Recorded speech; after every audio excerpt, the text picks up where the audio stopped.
Let's make কারি পাতা chicken.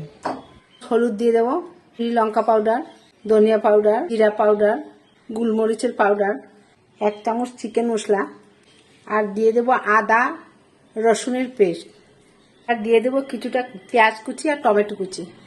চিকেনটা রান্না করব কারি পাতা দিয়ে দেবো কারি পাতা, আর দিয়ে দেবো সরষের তেল। আমি হাত দিয়ে এটাকে ভালো করে ম্যারিনেট করে নেব। ম্যারিনেট করে নিয়েছি, এবার আমি আধ ঘন্টা ফ্রিজে রেখে দেব। এই তেলেই আমি ফোড়ন দেবো লবঙ্গ, এলাচ আর একটা স্টার। দিয়ে দেবো কিছুটা কুচনো পেঁয়াজ, কিছুটা টমেটো দিয়ে দেবো, আর মতো একটু চিনি দেবো, একটু লবণ দেবো। এবার ম্যারিনেট করা চিকেনটা দিয়ে দেবো।